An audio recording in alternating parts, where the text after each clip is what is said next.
মৃত্যু অবধারিত, তবে মৃত্যুর দিনক্ষণ কারো জানা নেই।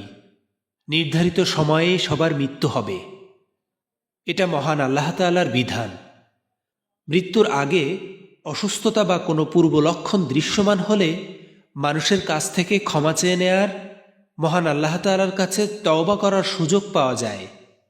কিন্তু আকস্মিক মৃত্যুতে সেই সুযোগ থাকে না।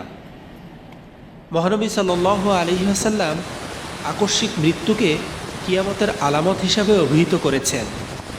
মুসনাদে আহমদের ৭৯১২ নম্বর হাদিসে হযরত আনাস ইবনে মালিক রাদিয়াল্লাহু তাআলা আনহু থেকে বর্ণিত, নবী সাল্লাল্লাহু আলাইহি ওয়াসাল্লাম বলেছেন, নিশ্চয়ই কিয়ামতের আলামতসমূহের মধ্য থেকে এটাও একটা যে আকস্মিক মৃত্যু বৃদ্ধি পাবে। আর এই আকস্মিক মৃত্যুর অন্যতম ধরন হল অগ্নিকাণ্ড বা দাবানলে অস্বাভাবিক মৃত্যু। সম্প্রতি যুক্তরাষ্ট্রে ভয়াবহ দাবানল ছড়িয়ে পড়েছে। গত ৭ জানুয়ারি শুরু হওয়া এই দাবানল এক সপ্তাহ পেরিয়ে গেলেও নিয়ন্ত্রণে আনা যাচ্ছে না। হাজার হাজার একর এলাকা জুড়ে দালানকোটা, ঘরবাড়ি পুড়ে ছারখার হয়ে গেছে। মারা গেছেন ২৪ জন, অগ্নিদগ্ধ হয়েছেন প্রায় ১২,০০০-এর বেশি মানুষ। অনেক আলেম যুক্তরাষ্ট্রের ভয়ঙ্কর দাবানলকে কিয়ামতের আলামত হিসেবে দেখছেন।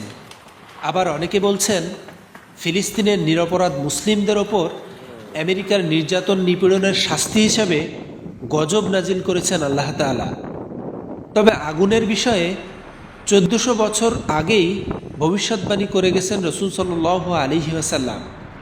সহিহ মুসলিম শরীফের ২৯০১ নম্বর হাদিসে হযরত হুযায়ফা ইবনে উসাইদ আল গিফারি রাদিয়াল্লাহু থেকে বর্ণিত, তিনি বলেন, একদিন আমরা পরস্পর আলোচনা করছিলাম। এমন সময় রাসূল সাল্লাল্লাহু আলাইহি ওয়াসাল্লাম আমাদের কাছে এলেন। তিনি জিজ্ঞেস করলেন, তোমরা কি বিষয়ে আলোচনা করছিলে? উপস্থিত সাহাবীরা বললেন, কিয়ামত প্রসঙ্গে। তিনি বলেন, কিয়ামত ওই পর্যন্ত কায়েম হবে না যে পর্যন্ত না তোমরা তার আগে 10টি আলামত দেখতে পাবে। ১. চারিদিকে ধোঁয়া ছড়িয়ে পড়বে। ২. দাজ্জালের আগমন। ৩. দাব্বাতুল আরদ। ৪. সূর্য পশ্চিম দিকে উদিত হওয়া। ঈসা ইবনে মরিয়ম আলাইহিসসালামের আগমন। ৬. ইয়াজুজ মাজুজ। ৭. পৃথিবীর পূর্ব প্রান্তে ভূমিধস। ৮. পৃথিবীর পশ্চিম প্রান্তে ভূমিধস। ৯. আরব ভূখণ্ডে ভূমিধস। ১০ ও সর্বশেষ নিদর্শন হল ইয়েমেন থেকে আগুন, যা মানুষকে তাড়িয়ে হাসরের ময়দানে একত্র করবে। হযরত আবু হুরায়রা রাদিয়াল্লাহু তাআলা আনহু থেকে বর্ণিত সহিহ বুখারী শরীফের ৬৫২২ নম্বর হাদিসে বলা হয়েছে, নবী সাল্লাল্লাহু আলাইহি ওয়াসাল্লাম বলেছেন, কিয়ামতের দিন মানুষের হাসর হবে ৩ ভাবে। একদল হবে জান্নাতের আকাঙ্ক্ষী, জাহান্নাম হতে ভীত। দ্বিতীয় দল হবে যারা এক উটে ২ জন, ৩ জন, ৪ জন বা ১০ জন আরোহণ করবে। আর অবশিষ্ট দলটিকে আগুন তাড়িয়ে একত্রিত করবে। যেখানে তারা থাকবে আগুনও তাদের সঙ্গে সেখানে থাকবে। তারা যেখানে রাত যাপন করবে আগুনও তাদের সঙ্গে সেখানে রাত যাপন করবে। তারা যেখানে সকাল অতিবাহিত করবে আগুনও তাদের সঙ্গে সেখানে থাকবে।